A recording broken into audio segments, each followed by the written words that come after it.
Hello Vivatech. Thank you for joining this Orange live session. It's a pleasure to be with you today to animate this session about how is your company helping to transform B2C usage for a greener city. I am Virginie Hilaire. I am working for Orange Innovation Division on IoT activities, and I am very happy to be here with my colleague Laurent Marchou to animate this session to present you 4 promising startups. Hello, everybody. Thanks a lot, Virginie.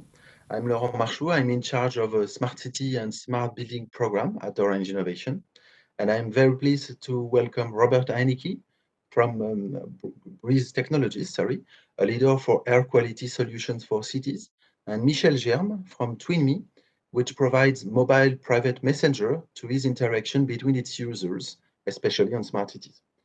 I will start this interaction with Robert. Can you tell us a little bit more about your solutions? Yes, of course, and thank you for having me. So at Breeze Technologies, it's our goal to enable cities, businesses, and any other sort of organization to improve the livability of their environment by, first of all, monitoring hyperlocal air quality with the help of the Internet of Things, and then deriving the best kind of cleaner actions from that. So what we have actually built is a cloud and AI-enabled sensor solution that monitors all kinds of different air quality parameters like particulate matter and nitric oxides and so on. And we stream this data in real time to a central cloud platform where we provide insights and intelligence based upon that data. That includes recommendations from a catalog of more than 3,500 cleaner actions that we have sourced globally. But the data is actually also streamed to a global citizen portal that we run, where we provide these data sets to the public for free to inform themselves and to help to protect themselves. And we also make the data available to other startups and to other businesses. For instance, in one of our partnerships with the Finnish company Proximi.io, they built a routing app for pedestrians to get from A to B in busy cities while exposing yourself to as little pollution as possible. And this way, you can protect yourself from areas with high levels of air pollution. Okay, great. It's clear. I have one question for you. What kind of advice could you give to a city in order to start a greener city approach regarding pollution topic? Yeah, so these would be our air quality sensors that are directly connected to our environmental intelligence cloud as a turnkey solution. We take care of everything from plausibility checking the data to calibrating it and making it available through APIs and through a citizen portal if necessary. And basically, we are also building our solution based on pre-existing standards, such as FIWare for data exchange. And our sensors can also be run on connectivity standards like LoRa, if the city should have that, or also 5G networks. And do you think, you mentioned LoRa or FIWare, do you think standardization is needed to accelerate the deployment of smart city solutions? Do you have any examples to share with us? Yeah, I definitely think so. So, I mean, in the past, it has really been a challenge to actually integrate the pre-existing smart city infrastructure with new solutions. And we don't only see that with our own solution where we're streaming air quality data, but this actually affects any kind of vertical from traffic, mobility, trash, and so on. So having standards like FIWare, having NGSI as a data exchange standard, and LoRa for connectivity, and using a centralized platform for enabling the cities actually to run their own connectivity platform. This makes it so much easier for cities to actually reliably trust their infrastructure and to make deployments of such systems much faster. Okay, great. It's crystal clear. I will discuss with Michel Germe from Twinme. Can you describe us a little bit more your solution? Yes, so Twinme Private Messenger is a next generation secure mobile messaging application and voice video call service. and that has been designed to protect privacy. And the reason is because if there is no privacy, there is no freedom. And so unlike other messaging apps like WhatsApp or even those advertised as secure, such as Telegram and Signal, in Twinme, there is no sign up. There is no phone number, no email, no public user ID, no personal information whatsoever. And there is no access to the personal address book. So it allows people to decide who they want to interact with and how they wish to present themselves, just like you do when you meet someone in real life. And in addition, all end-to-end encrypted exchanges are performed in peer-to-peer, that is directly from terminal to terminal in real time with no distribution server in between. So it means no traces in the cloud and a very lightweight, scalable, decentralized, energy-efficient infrastructure, which is good for the environment. Okay. So Twinme has been licensed to the Skywork group under the Scred brand, and today Twinme plus Scred represents around 14 million active users worldwide and 1 million monthly active users. So in terms of smart cities, there are some experiments starting with a small village in Ile-de-France to allow the elected representatives to interact between themselves and with the citizens about general interest projects for the village. And for the cities, you mentioned smart cities. Can you tell us the major benefits of your solution, both for citizens, you mentioned privacy, obviously, but also for local authorities? The privacy involves some new features. Can you describe some examples you meet? Yes. So basically, if today people use WhatsApp groups, for example, to interact between each other, and in a WhatsApp group, everyone has access to the phone number of everyone else. And in public forums, this can be very intrusive, actually. And so on the opposite, in the Twinme group, Twinme forum, people can participate and interact with each other without having to know any of their personal information. This is exactly the same as they do when there's a debate in a physical room and people interact with each other. So there's a benefit for the citizens because they can feel more easy to engage with the institutions and participate in those forums. And it's good for the people who organize them because it shows that they respect the citizens, is that they respect their freedom, that they respect how they can decide or not to participate in those debates. And can you describe us how a mobile private messenger could be a better medium to develop this kind of communities you describe, or to develop ecosystems? Yes, so typically, and that's one of the targets that we are currently addressing, is in a community you want to interact with with the member of your community in a way that is disruptive as the way that is currently being done with the traditional way marketplaces are doing, by taking all the participants' information and being able to spam them and interact with them in a way that is pretty much intrusive for the participants. So, and the opposite with Twinme, and that's really the benefit that we are carrying forward, is the fact that people can opt in to decide to participate. They can opt out when they move out or when they want to do some other things. And so the fact that citizens and are free to participate is going to create more engagement.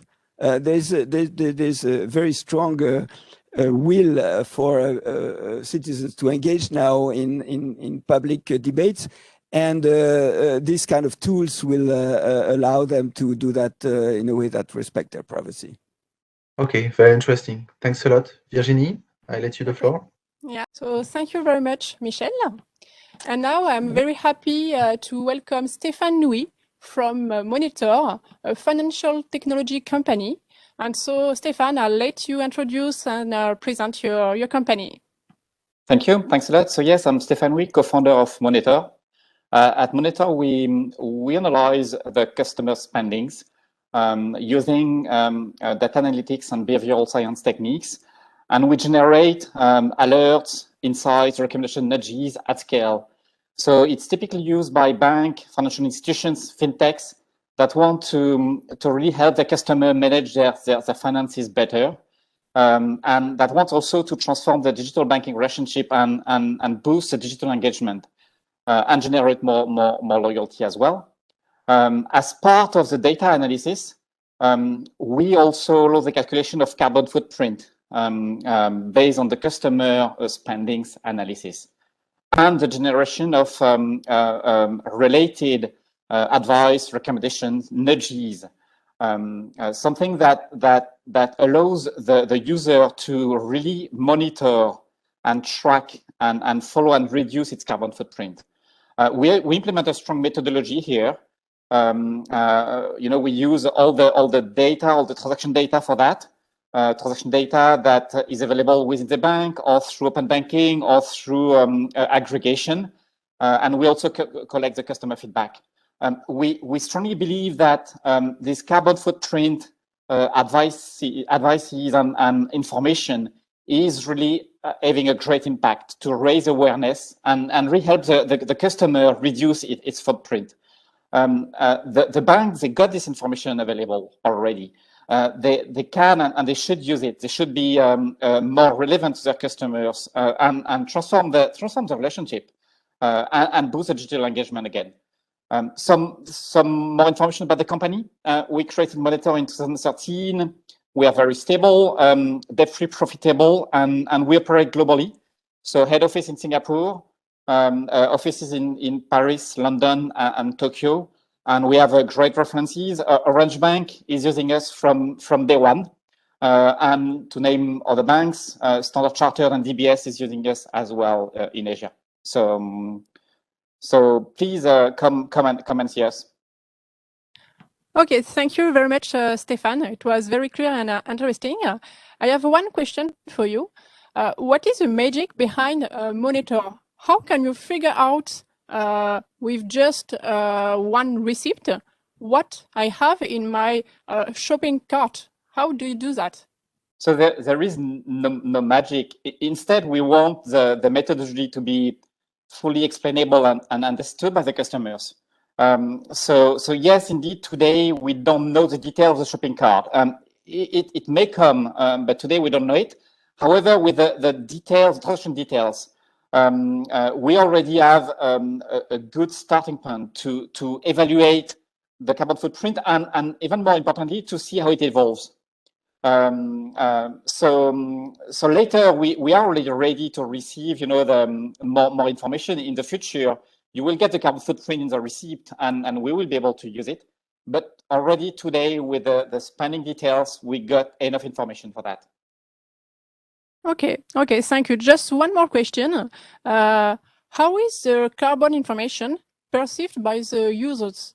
Do they feel comfortable with it? Do they feel anxious, positive about that? No, very positive. I think if you look at the connected watches that we have that tells you how many steps you've done in a day, we see a big analogy here. So it's not intrusive, and as long as the tone of voice is very positive, the information is well received, well perceived, and that's important because what's critical is to start the process, right? To start understanding your carbon footprint, monitoring it, and then it's already a big first milestone. So thank you very much, Stefan, for answering our questions. Thank you. And so now I am very happy to welcome Mihai Rimiuc from Carbonbase, a company that aiming to facilitate sustainable investment. And so I let Mihai present his activities.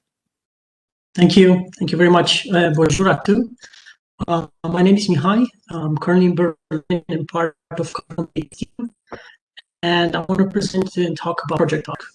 Projectwork, it's a blockchain solution that directly funds conservation efforts through the power of digital assets called non-fungible tokens, or NFTs. This new and nascent market, which has only been established itself from 2017, it's quite new, but it brought a lot of attention in the past, in the most recent times, with a lot of big players coming into the space. So what we're creating basically is a win-win-win situation where we couple purpose-driven buyers to collect something of value. We create this funding stream alternative for the NGOs to support real conservation efforts. And at the same time, we bring committed artists who are willing to work and very motivated to contribute to the change towards with the work that they're doing. We have 3 institutional partners which are very relevant to the space. One is WWF from the NGO side. We're having a partnership with their innovation arm called Panda Labs, and we're going to deploy the first pilot project in Romania, where the bison has been reintroduced in the wilderness after 200 years of not being in the wild. At the same time, we're partnering with Chicken Waffle, which is which we're going to create this immersive augmented reality experiences for people to get closer to nature and to animals.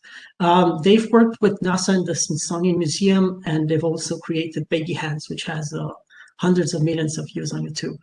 And last but not least, we have Chainlink, or a blockchain partner, which will help us develop dynamic NFTs. So imagine an NFT that is tied to a conservation effort, and the digital asset changes based on what happens in the real world. This sort of solution can be applied to cities as well, to incentivize behavior for individuals for the actions that they're taking.